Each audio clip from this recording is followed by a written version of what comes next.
दंगाइयों का जहन्नुम वाला इलाज योगी आदित्यनाथ कह रहे हैं। इससे पहले शुक्रवार को लाठीचार्ज हुआ था बरेली में। लाठीचार्ज के बाद बरेली में माहौल काबू करने की कोशिश हुई। आज योगी आदित्यनाथ बलरामपुर में थे। योगी आदित्यनाथ की आज तस्वीर सामने आई। योगी आदित्यनाथ बलरामपुर में पूजा पाठ कर रहे थे। देवी पाटन मंदिर में थे योगी।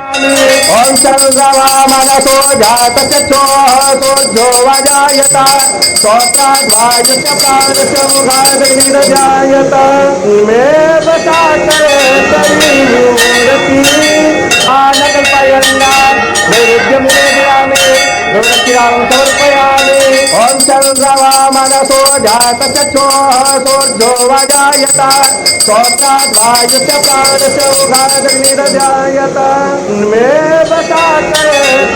तो योगी बलरामपुर में थे और बरेली में डीआईजी की फूलों से स्वागत हो रहा था।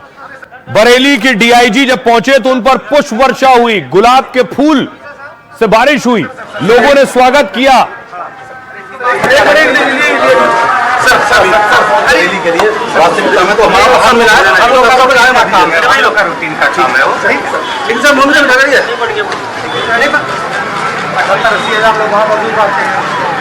दरअसल शुक्रवार को बरेली का माहौल खराब करने की तैयारी थी। जिस तरह पुलिस प्रशासन ने उस पर काबू किया है, उसके बाद लोगों में खुशी है। जैसे ही बरेली की डीआईजी पहुंचे तो आप देखिए फौरन वहां स्थानीय लोग जमा हो गए, मिठाई लेकर फूलों की बारिश करने लगे और माला पहनाई उन्हें।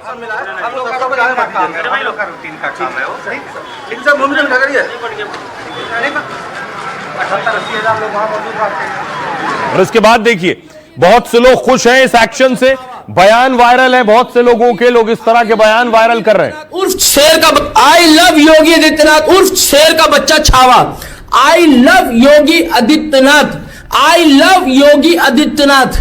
ओए आई लव योगी आदित्यनाथ जरूर लिखी, जरूर। कहते थे 15 मिनट के लिए पुलिस हटा दो, उन्होंने 5 मिनट के लिए पुलिस लगा दी उत्तर प्रदेश ने। क्या बाबा ने 5 मिनट की पुलिस में अब्दुल अपनी बाटा की चप्पल छोड़ गया। इस दर्द की एक ही दवा है, मौलाना तौकीर रजा, मौलाना तौकीर रजा, मौलाना तौकीर रजा। तेरी एक ही दवा है, तेरी एक ही दवा है, तेरी एक ही दवा है। योगी आदित्यनाथ, योगी आदित्यनाथ, योगी आदित्यनाथ। तौकीर रजा तो 15 मिनट के लिए पुलिस हटाने की बात करता था ओवैसी, इन्होंने 5 मिनट के लिए बरेली में पुलिस लगाई और तुम चप्पल छोड़ के भाग गए। बहुत नाइंसाफी है। अरे तुम लोग क्या करोगे री? आई लव योगी बाबा, आई लव बुलडोजर बाबा और I love Uttar Pradesh police.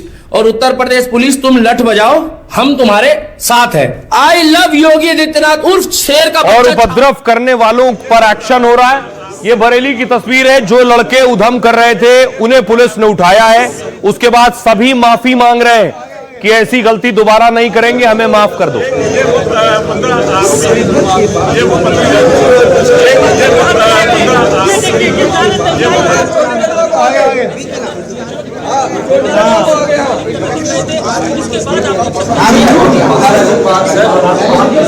ठीक है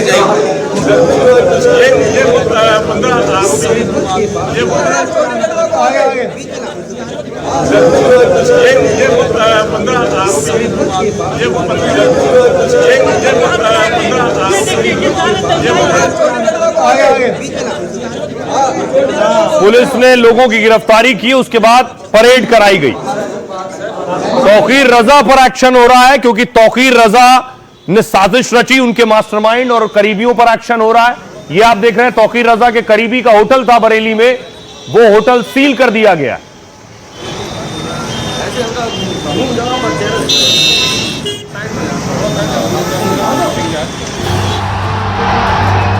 माताओं के भूत माताओं से नहीं मानते। जो भी पर्व और त्योहारों में उपद्रव करेगा उसको बिना मांगे जहन्नुम में जाने का टिकट हम काट करके दिला देंगे। जिन लोगों ने कानून को हाथ में लिया और बरेली में बवाल मचाया, उन पर बाबा की ऐसी गाज गिरी कि वो कान पकड़ पकड़ कर माफी मांग रहे हैं। योगी और उनकी पुलिस से रहम की भीख मांग रहे हैं। हिंसा के मामले में मौलाना तौकीर पर भी शिकंजा और कस गया है। जेल में बंद तौकीर पर अब गुंडा एक्ट और रासुका के तहत एक्शन की तैयारी है और जिन्होंने माहौल बिगाड़ने में तौकीर का साथ दिया उन पर बुलडोजर की तैयारी है। गजवाए हिंद की कल्पना करना भी और उसका सपना देखना भी जहन्नुम में जाने का टिकट का रास्ता पैदा कर देगा। सीएम योगी ने साफ कर दिया है कि अपराधियों का चाहे कितना भी रसूख हो, वो किसी भी कीमत पर बख्शे नहीं जाएंगे। उत्तर प्रदेश में अराजकता की तो बाबा सीधे जहन्नुम का टिकट कटा देंगे। जब समाजवादी पार्टी की सरकार हुआ करती थी, कांग्रेस की सरकारें हुआ करती थी, ये लोग दंगा करवाते थे और सरकार इनका अवभगत करती थी।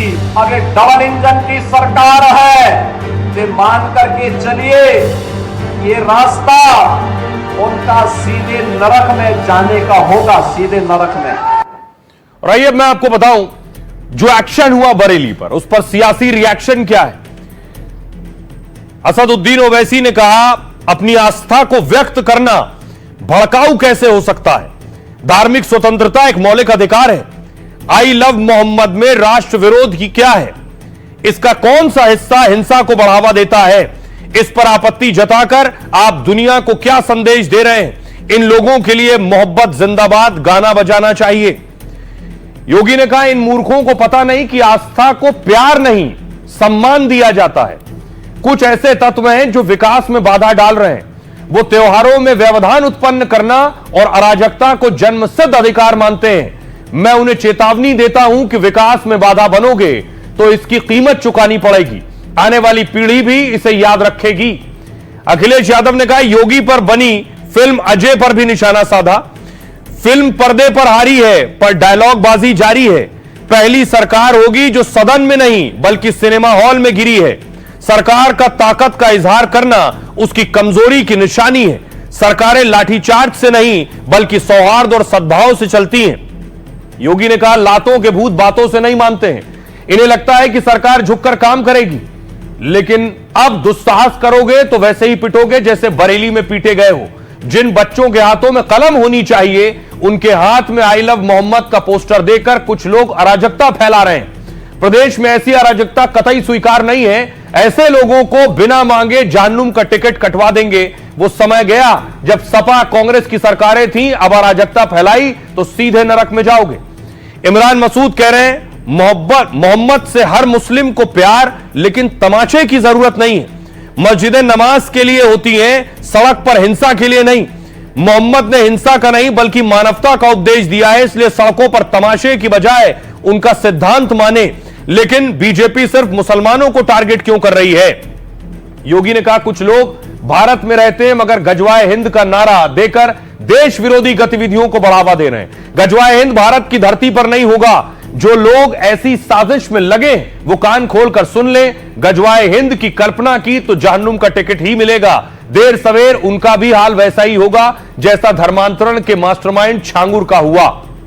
सुनिए जरा सियासतदानों को क्या कह रहे हैं। छोटे छोटे बच्चों को जिनके हाथों में कलम होनी चाहिए, जिनके हाथों में नोटबुक होनी चाहिए, जिनके हाथों में विज्ञान और गणित की पुस्तकें होनी चाहिए, उनके हाथों में आई लव मोहम्मद का पोस्टर देकर के, तख्तियां देकर के समाज में अराजकता पैदा करने का कार्य कुछ लोग कर रहे हैं। इनको यह भी नहीं मालूम कि उनकी जिंदगी तो बर्बाद है ही है, लेकिन इन बच्चों की भी जिंदगी को ये लोग बर्बाद करने पर उतारू हो रखी है। इसने भी कानून को हाथ में लेने का प्रयास किया। जो भी राह चलते हुए राहगीर पर हमला करेगा, जो भी बेटी की सुरक्षा पे सेल लगाने का कार्य करेगा और जो भी व्यापारिक प्रतिष्ठानों में आगजनी करने का दुस्साहस करेगा, जो भी पर्व और त्योहारों में उपद्रव करेगा, उसको हम पहले से इस बारे में कह देंगे कि उसको बिना मांगे जहन्नुम में जाने का टिकट हम काट करके दिला देंगे। आई लव मोहम्मद के अगेंस्ट में आई लव महादेव क्यों? सरकार धर्म के आधार पर कार्रवाई कर रही है। जो अन्याय हुआ बरेली में, ये अन्याय हमें स्वीकार नहीं। इस अन्याय के खिलाफ हमारी पार्टी कड़े फैसले लेगी। अगर बड़ा प्रोटेस्ट आंदोलन भी करना पड़ा तो हम लोग करेंगे। आप नफरत की राजनीति करके आप उत्तर प्रदेश के अंदर आने वाले चुनाव को जीतना चाहते हैं। चूंकि उत्तर प्रदेश के अंदर आपने कोई काम नहीं किया, आप सिर्फ धार्मिक भावनाओं को भड़काकर सत्ता हासिल करना चाहते हैं। कोई मौलवी ये नहीं कहता मैं मरना भी जानता हूं, मारना भी जानता हूं। तो ये किसको धमकी दे रहे हैं और इस धमकी से कौन समाज को डराने की कोशिश कर रहे हैं? अब जहां जहां इनकी आबादी बढ़ी है वहां सामाजिक समरसता को बिगाड़ रहे हैं। अब देखिए, ऐसा नहीं सिर्फ बरेली में एक्शन हो रहा है, अपराध पर ओवरऑल एक्शन यूपी में हो रहा है। एक तस्वीर देखिए, अपराधियों को शपथ दिलाई जा रही है कि वो अब जिंदगी में आगे कभी अपराध नहीं करेंगे, महिलाओं से अत्याचार नहीं करेंगे। मैं महिलाओं, बालिकाओं के प्रति गंदी दृष्टि, गंदे बोल से परहेज करूंगा और मैं उनकी प्रगति में कभी भी किसी प्रकार की बाधा उत्पन्न नहीं करूंगा। मैं शपथ लेता हूं। अगली तस्वीर देखिए, कुछ और कैदी हैं। बताया जाता है ये पहले से जेल में थे, छूटे तो उसके बाद इन्हें शपथ भी दिलाई गई। गंदी दृष्टि, गंदे बोल से परहेज करूंगा।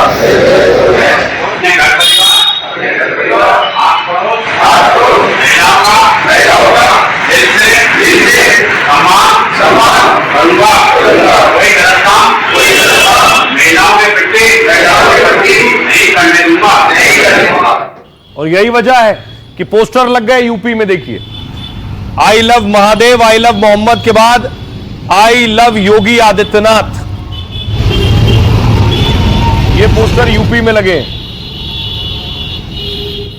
अब देखिए जरा बरेली का हाल क्या है। बरेली में आखिर कैसे युवाओं को गुमराह किया गया जो मरने मारने को उतारू थे। एक तस्वीर ये देख रहे हैं कि पुलिस ने लाठी चलाई है।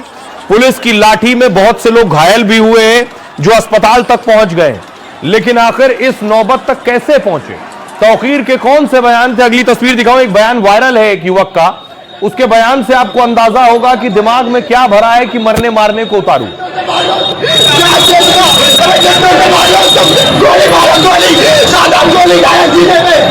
अभी कभी के नाम उसके लिए कुर्बान हो सकता है। अरे गोली मारो, गोली चार से मार दो मुझे, कुर्बान हो जाऊंगा कभी कभी के लिए। सीने में गोली अपने सीने में नबी के लिए गोली मारो, अपने सीने में नबी के लिए। तुमने मेरे नबी के साथ में कुछ खाना में डाला है, मेरे गुरु तो ये लोगों ने मेरे नबी के नाम पे मारा, तुम चाहते मार दो हमें, चाहते मार दो मेरे नबी के नाम पे। अब देखिए, खबर यह है कि लाठीचार्ज के बाद अस्पतालों में भीड़ है और सूजन और दर्द के मरीज बढ़ गए हैं। जिस बरेली में 2 दिन पहले भारी बवाल मचा था, वहां के जिला अस्पताल में अचानक मरीजों की बाढ़ आई है। ज्यादातर मरीज शरीर में चोट और मोच वाले हैं। डॉक्टरों के मुताबिक कई लोगों के हाथ पैर में सूजन है, कुछ की पीठ में दर्द, हल्के फ्रैक्चर और जोड़ों में तकलीफ की भी जानकारी है, तो कुछ के माथे, सिर और कंधे पर चोट और मोच है। आम दिनों में ऐसे मरीजों की संख्या कम रहती है, लेकिन लाठीचार्ज के बाद अचानक ऐसे मरीजों की बाढ़ आ गई। पिछले 2 दिनों में 100 से ज्यादा चोट सूजन के मरीज आए हैं, डॉक्टर्स का कहना है। खबर है कि इलाज कराने वाले चोट की वजह नहीं बता रहे हैं कि आखिर ये चोट कैसे लगी, और बहुत से तो अपना नाम और पता बताने से भी परहेज कर रहे हैं। दरअसल हिंसा में शामिल लोगों की पुलिस धरपकड़ कर रही है, इसलिए शक है कि इलाज कराने आए लोग हिंसा में शामिल हो सकते हैं। दावा यह कि कार्रवाई के डर से कई मरीज भर्ती होने से बच रहे हैं, वो चेहरा पहचान छिपाते इलाज कराने आ रहे हैं। यह है स्थिति, और जल्दी से जल्दी मरहम पट्टी कराकर निकल जाना चाहते हैं। आपको सुनवाऊं योगी आदित्यनाथ क्या कह रहे हैं। ये वही लोग हैं जिन लोगों के दंगों के कारण प्रदेश में कोई निवेश नहीं आता था, कोई उद्योग नहीं लगता था, कोई विकास का कार्य नहीं हो पाता था, और आज पिछले 8.5 वर्ष के अंदर उनकी मंशा सफल नहीं हुई। अब नए नए तौर तरीके अपनाने का कार्य कर रहे हैं, लेकिन याद रखना होगा, वे जितना सोचते हैं उससे ज्यादा हमारी पहले से तैयारी रहती है, और जब भी दुस्साहस करेंगे ऐसे ही पिटोगे जैसे बरेली के अंदर पीटे गए हो। कोई आपके गांव में, आपके कस्बे में, आपके मोहल्ले में, आपके अगल बगल के क्षेत्र में भय और दहशत का माहौल पैदा कर रहा है, पहले उसको रोको। उसको समझाओ।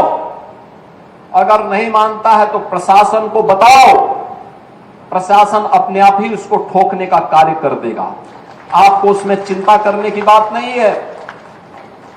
आप चुपचाप बताइए, बाकी का इलाज हम स्वयं कर लेंगे। योगी कह रहे हैं बाकी का इलाज हम कर लेंगे, लेकिन असली इलाज तो मास्टरमाइंड का होना चाहिए। मास्टरमाइंड कौन है? मास्टरमाइंड फरार है। यह तस्वीर मैं आपको दिखा रहा हूं, यह आप देख रहे हैं तौकीर रजा, और बताया जा रहा है यह है तौकीर रजा के राइट हैंड। इनका नाम नदीम है, नदीम फरार है। एनडीटीवी की टीम नदीम के घर तक पहुंची। तस्वीर दिखाऊं, यह है नदीम का घर। घर पर ताला डालकर नदीम गायब है। छाया हुआ है और ताला लगा हुआ है।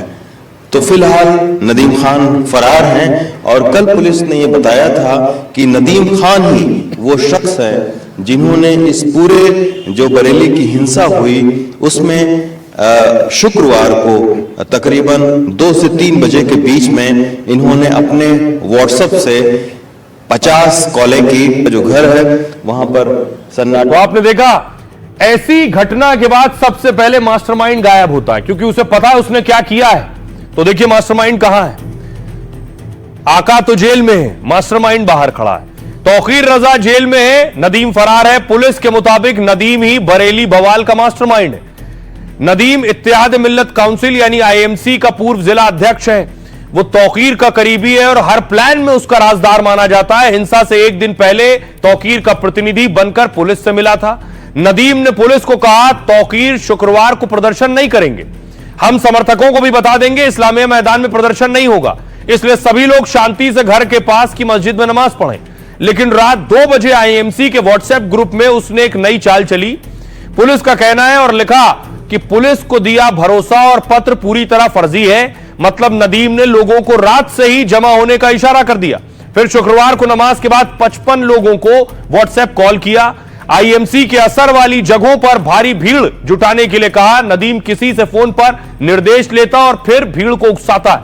नदीम ने ही नारेबाजी शुरू कराई और पुलिस पर पथराव कराया। पुलिस अब नदीम और उसकी पूरी कॉल डिटेल खंगाल रही है। यह है स्टेटस। आइए अब आपको सुनवाता हूं, सुनिए जरा इस उपद्रव से पहले नदीम क्या कह रहे थे। तौकीर साहब नहीं आ पाए, बोला तौकीर साहब नहीं आ पाए, लेकिन उनके लोग नहीं, उनके लोग देखिए हमारे दिल पर लिखा हुआ है आई लव मोहम्मद, ये कैसे मिटा पाओगे आप? हमारी जान ले लो, हमें मार डालो, हमें खत्म कर दो, लेकिन हम हुजूर की अजमत के साथ कोई समझौता नहीं करेंगे। प्लान बी में अभी तक जांच में आया है कि पहले से चीजें प्लान की गई थी और बाद में सारी चीजें खत्म होने के बाद कुछ लोग आए और वहां से खोखे कंट्री मेड वेपन भी कुछ लोगों से बरामद किए गए हैं। जो गिरफ्तारियां हुई हैं मौके पे भी काफी चीजें बरामद हुई हैं। जहां तक ये नदीम शख्स का जिक्र कर रहे हैं, ये आईएमसी से रिलेटेड संभवतः कोई व्यक्ति है। इसके द्वारा भी जो हमारी जांच में तथ्य में सामने आया है कि सभी को भड़काने में और बुलाने में इसकी भूमिका भी थी और इसका नाम भी एफआईआर में पंजीकृत है। वर्तमान में ये फरार है और अगर ये पुलिस का सहयोग नहीं करता, अपना पक्ष नहीं रखता या न्यायालय के सामने अपना पक्ष नहीं रखता है तो इसके ऊपर फिर पुरस्कार घोषित करके जो अग्रिम विधिक कार्रवाई होती है वो कार्रवाई की जाए। अब बात तौकीर रजा तो फिलहाल जेल में और उनके खिलाफ कड़ी कार्रवाई की तैयारी हो रही है। ऐसी धाराएं लगाई गई कि तौकीर रजा बाहर ना आने पाए।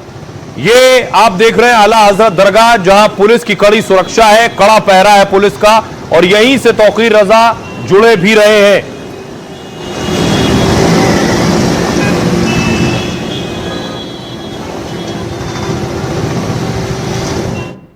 तो देखिए तौकीर फिलहाल जेल में।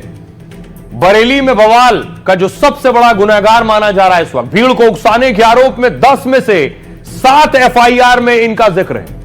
मौलाना तौकीर अब फर्रुखाबाद जिले की जेल में है। वो मौलाना तौकीर रजा सुन्नी मुसलमानों के बड़े नेता माने जाते हैं। बरेली के मशहूर आला हजरत खानदान से आते हैं, जो मैंने अभी आपको दरगाह दिखाई आला हजरत की। सुन्नी बरेलवी पंथ की शुरुआत इन्हीं खानदान से हुई।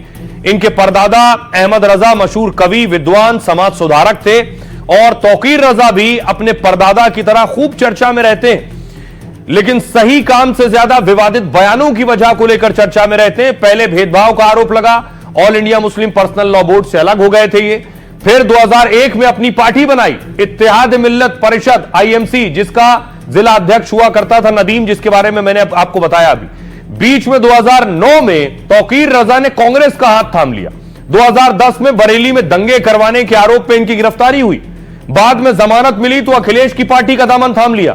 अखिलेश को समर्थन देकर अपने प्रत्याशी को तौकीर ने जीत भी दिलवाई। मुजफ्फरनगर दंगों के बाद तौकीर ने अखिलेश से भी किनारा कर लिया, लेकिन सरकार विरोधी बयान और प्रदर्शन को लेकर चर्चा में रहे। मौलाना तौकीर पर अब तक 17 केस दर्ज हो चुके हैं। पुलिस गैंगस्टर एक्ट और हिस्ट्री शीट खोलने की तैयारी कर रही है। तौकीर की खबर यह भी है कि तौकीर पर एनएसए यानी रासुका भी लगाने की तैयारी है। फिर 1 साल तक बाहर आना जेल से मुश्किल हो जाएगा।